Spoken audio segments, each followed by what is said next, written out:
Hello everyone, my name is Jason Matthew from WeCanEduTech, where we make using technology in education simple. Today we are going to take a high-level look at the Zoom interface. In this video, you will learn everything you need to know to get started using Zoom. And when you are ready to refine and expand your Zoom skills, please have a look at my other Zoom video tutorials on this channel, where I go in much detail about the different features that Zoom has to offer. Links in the video description below. So what is Zoom? Zoom is a video conferencing software. Its fame amongst educators skyrocketed when schools were closed due to the COVID-19 pandemic and teachers were looking for a means to conduct live classes online. With Zoom, you can see and hear your students. There's a digital whiteboard that you can use in a similar way as a whiteboard in a face-to-face class. You can share resources and conduct small group activities online in real time using Zoom. There are two ways in which you can access and use Zoom. You can do it through your web browser and access the Zoom web portal, or you can download and install the Zoom desktop client on your computer. But first, you have to create a Zoom account. And to do that, you have to visit the Zoom website. Now, to visit the Zoom website, you open up any web browser. In this case, I'm going to use Google Chrome, but I'm going to use the incognito mode simply because I already have a Zoom account and the password is saved in my regular Google Chrome. So I'm going to type in Zoom in the URL there. And there the Zoom website comes up, the link. I click on it. So the website is zoom.us if you just want to put that directly in. Now, if this is the first time that you'll be using Zoom, so therefore you have to create the Zoom account, you click on sign up, it's free, and you go through the instructions there to create your Zoom account. And then once you create your Zoom account, you will get access to the Zoom web portal. Now, if you already have your Zoom credentials, then you can just simply click on sign in and sign into Zoom, and that will also give you access to the Zoom web portal. Now, the other way in which you can access and use Zoom is via the Zoom desktop client. Now, the Zoom desktop client is an actual application that you have to download and install on your computer itself. To get that download, you click on resources at the top here, and you see the first option is Zoom, download Zoom client. So you click on that, and then you are directed to another page. And the top one there is to download the Zoom client. So at the time of this recording, the latest version is 5.5.2. I have already downloaded the Zoom client, so I don't have to do it again. But if this is the first time you're doing it, just click on download and follow the instructions there. Okay, excellent. So you have created your Zoom account, you have access to Zoom, you have access to the Zoom web portal, and you have downloaded and installed the Zoom desktop client. So once you have downloaded and installed the Zoom desktop client, it will be like any other application like Microsoft Word or Excel or anything like that. It will go where those other applications are. So if you're using a Windows computer, there will be a shortcut, most likely on the desktop, and then it will be in a list of programs. So you could do a search there if you can't find it right away. For Mac users like myself, you should see the Zoom desktop client in your taskbar there at the bottom. And if you're not seeing it there, you could also click on Launchpad, and then you could do a search for Zoom, and you see it will come up there as well. So this is the icon for the Zoom desktop client. So this is what you're looking for to click on to access Zoom via the Zoom desktop client. So I have it right here at the bottom. So I'm going to click on it. So I'm going to click on the Zoom desktop client icon, and there you have access to Zoom. So there are a few things you can do. You can join a meeting, you can start a meeting, you share your screen. But the first thing any Zoomer will want to do is know how to schedule a meeting. Now, if for some reason when you log into Zoom, you're not seeing this first page, look at the top here and make sure that home is highlighted. So you could go from home, you could go chat, you could go meetings, and you could go contacts. All right. So the page I'm on right now is the home page. And there I'm going to schedule a meeting. So I click on schedule, and then I will name this meeting. Now, if you are a teacher, You would want to be very specific with the name so that your students will know the name of your class. So like I'll put, for instance, an example, Form 4 Biology, and I'll put a little dash there, and I'll actually put my name to go with the class. So Mr. Jason Matthew. Now the date and time. There are different ways in which you can do this. You can specify a date and a time, so that you want to have the meeting only once. So that's one way to do it. Or you could click on this box here that says that's next to recurring meeting.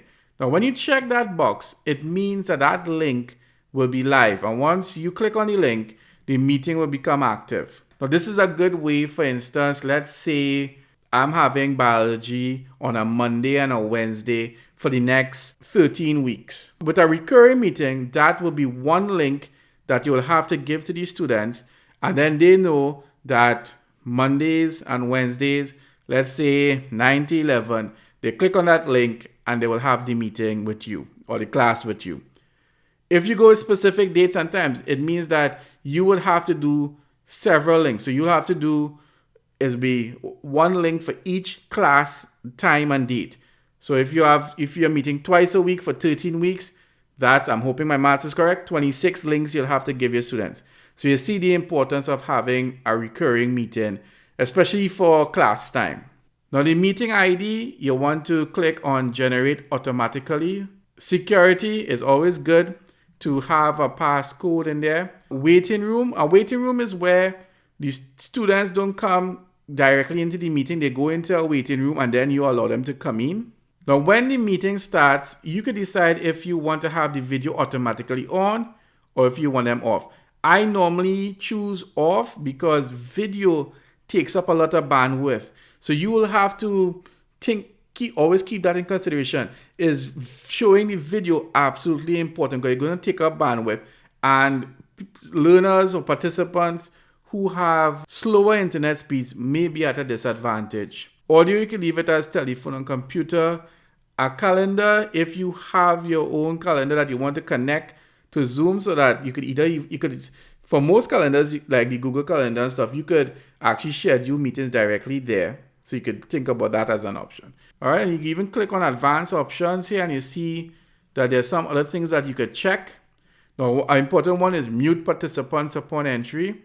Background noise could be a real killer in a meeting. You don't want to have the background noise. You can mute participants when they come in and then tell them, listen, only when you have something to say should you unmute your mic. And once you're happy with this meeting, you click save. Excellent. You have created your first meeting. So now we go to the top menu here and we click on meetings, and that'll give you the list of all the meetings that you have created. So in this example, we just created the Form 4 Biology Mr. Jason Matthew class. So I'm going to click on it. It comes up on the right side here. And what I want, first of all, is to copy the invitation. So I click on copy invitation. You see I get a confirmation there saying copy to clipboard. I can open up a Word document just to show you what it looks like. All right, copy. I could paste it in there. And what you want is the Zoom link, which is this guy here. And you can copy that Zoom link and then you can paste it. Well, depending on how you communicate with your students. Is it that you do it simply by email, by WhatsApp, social media, or if you have a learning management system such as Moodle, Canvas, or Google Classrooms, you can copy and paste that link there. And all the students will have to do is whenever you're supposed to have the class, they will click on that link and they will be able to come into the Zoom session. Now, you don't have to really open up a Word document. I should have shown you that you could also click on Show Meeting Invitation here. And there you can also copy the link there. And then I can just hide it. Now, if you need to go back now and change something in the meeting that you scheduled, you could click on Edit. Or if you are not using that meeting anymore, you can also just click Delete. Now, when it's time for your class and you're ready to start the class, you click on Start, and that will start your Zoom meeting. So when you click on Start and you open up the Zoom meeting, it means that your other students now can click on the link that you gave them and they can enter your class. So let's click on start.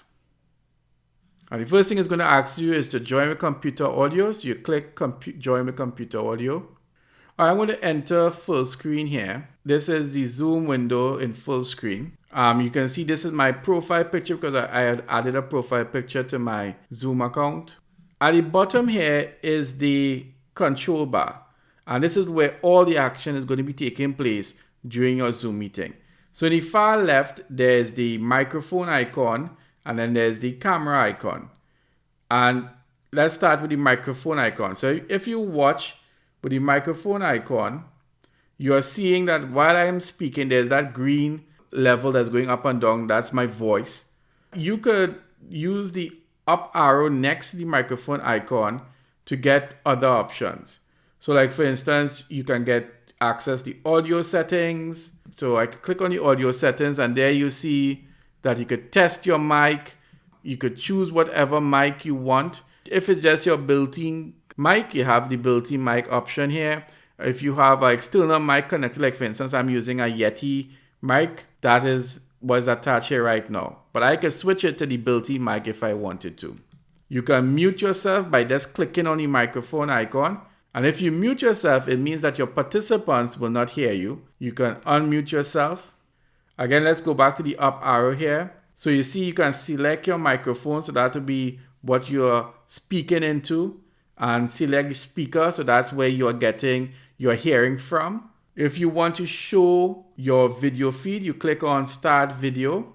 And that will activate the camera. So you can see here I am. Hi guys. All right, I'm going to take off the camera now. Now remember, as I said before, video takes up some of the internet bandwidth. So if you know you have students who are in areas where they might have slow internet speeds, you might want to turn off the camera video so that they will have access to the feed as well. Just like with the microphone icon, if you click the up arrow next to the video cameras icon, you get options here. You get video settings. You get some cool stuff here. Like for instance, choose virtual background. As you can see, I'm here. You can have no background. So that's actually what's behind me in real life. You could blur it, or you could add some of these built-in ones as well. There are other videos on my channel that goes into this in much, much more detail. All right, you see the security badge here. If you click on that, there are some quick options here. So for instance, as I said, you have enable waiting room. You can hide profile pictures. So that means that if I check on this, nobody's profile picture is going to be shown. And you could uncheck it if you want to bring it back. Allow participants to share screen. Now, anything that doesn't have a tick next, it means that it's not activated right now.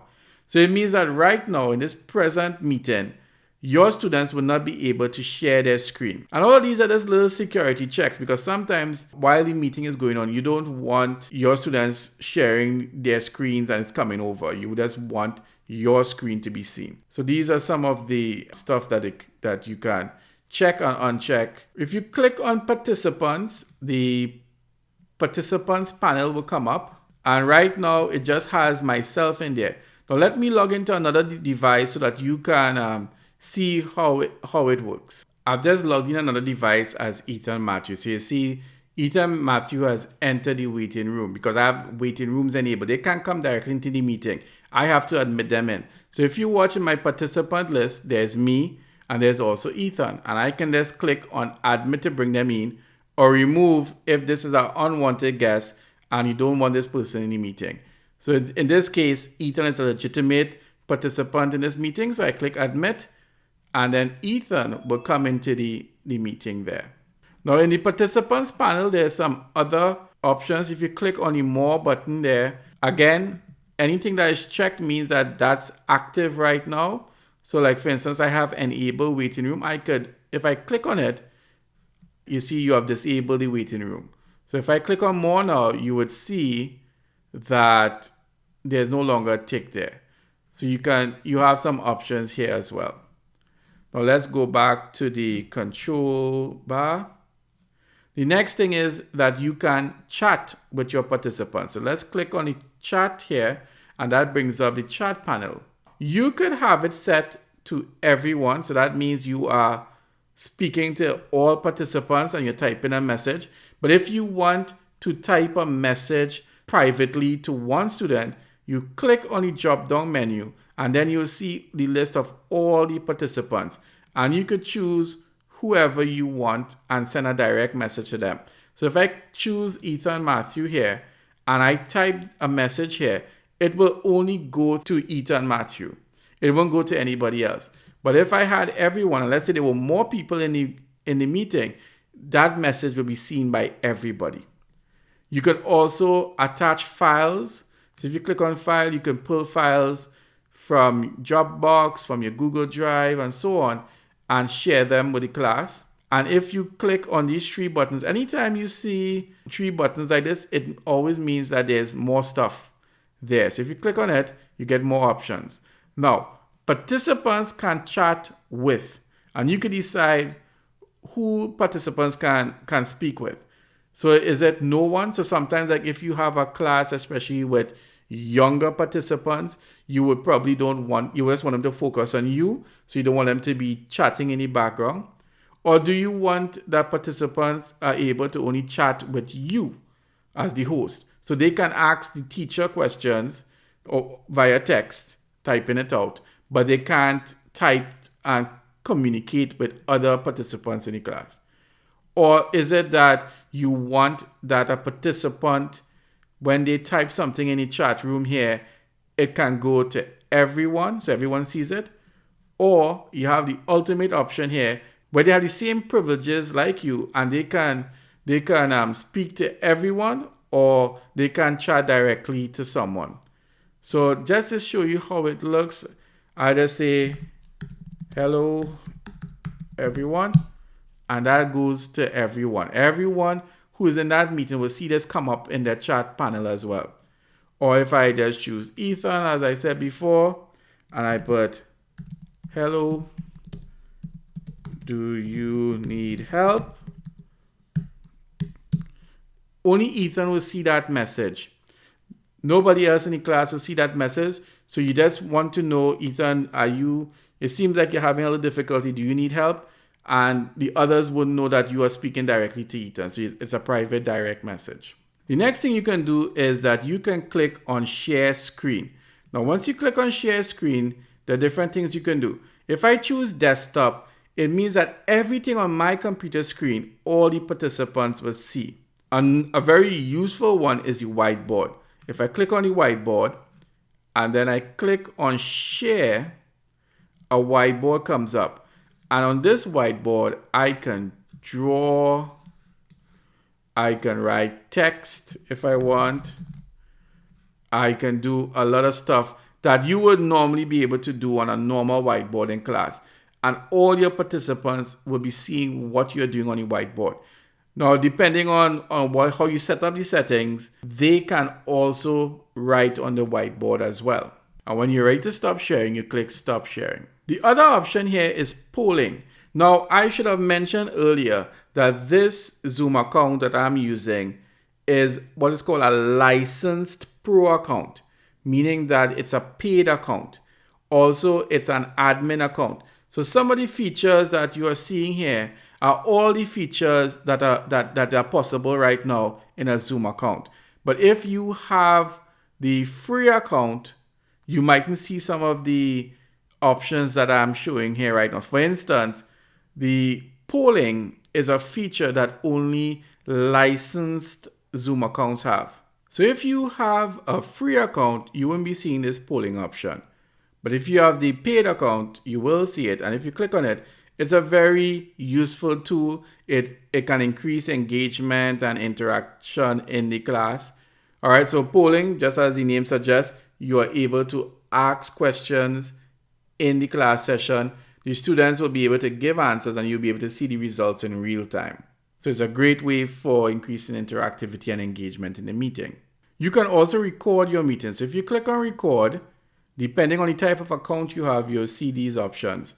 So if you have the free account, you will see record on this computer.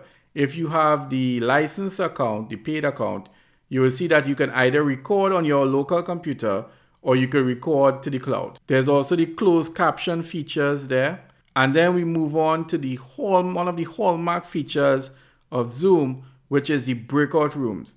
And the breakout rooms basically is that you're going to break up your main class into smaller groups, and these groups will work independently of each other, and then you can bring them back again for a general discussion.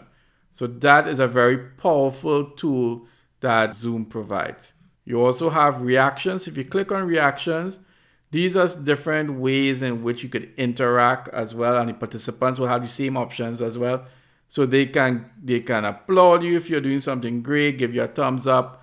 If they love what's happening, they can give you the heart emoji. And then the most important one, of course, is that if they have a question for you, they can just click on raise hand.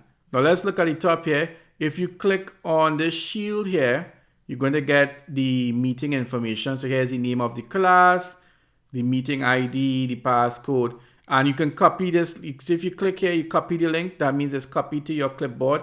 You can then paste it into an email or something there. On the top right, there's this view button. If you click on view, you either have speaker, where you just have the main person who is speaking.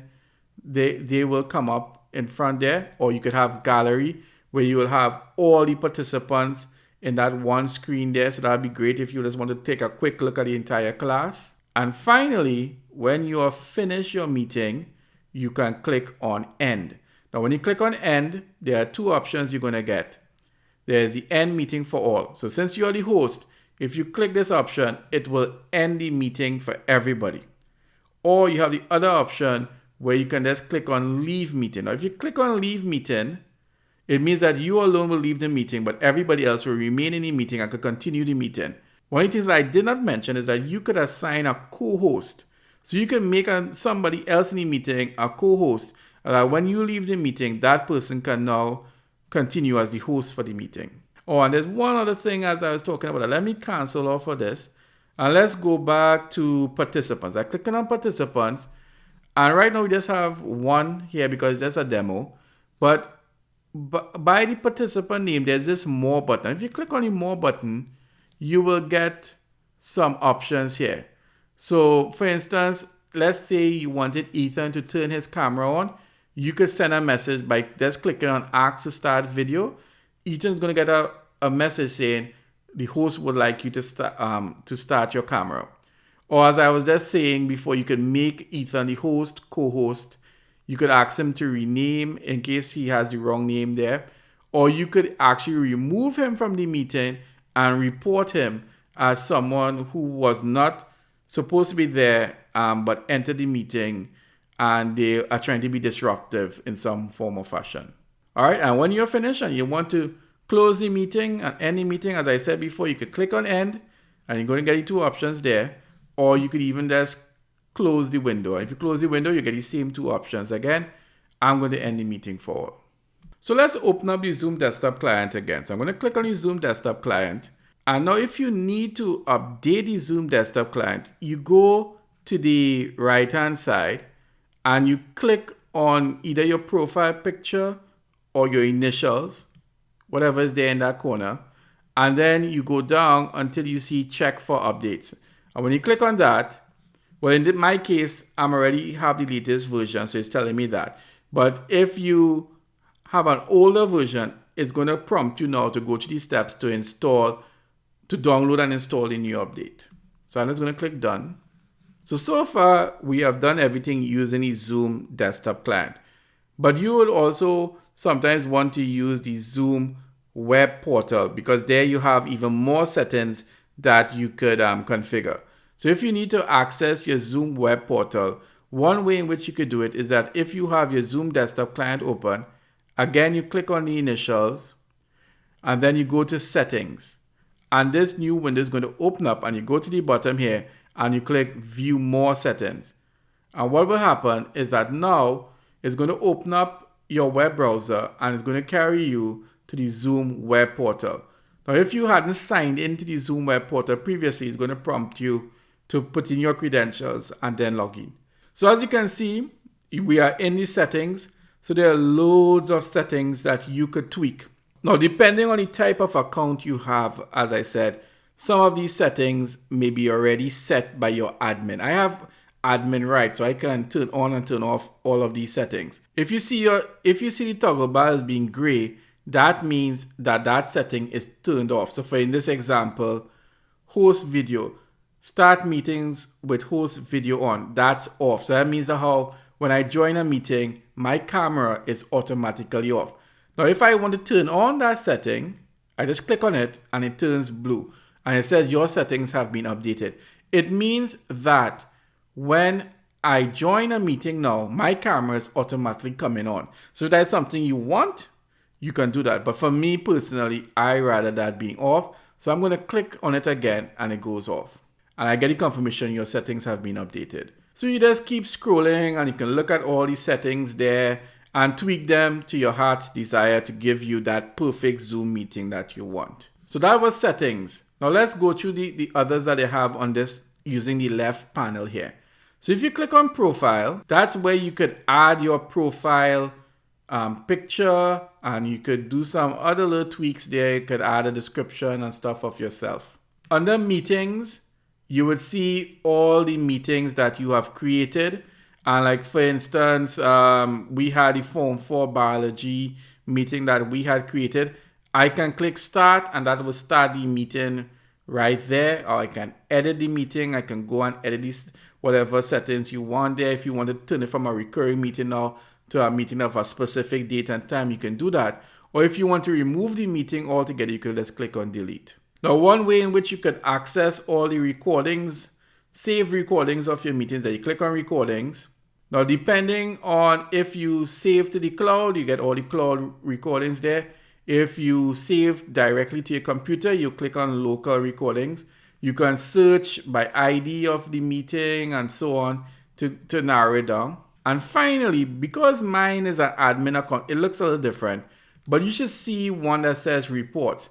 And if you click on reports, there are a few things that could happen. One of the options there should be meeting, where you could view registration reports and poll reports.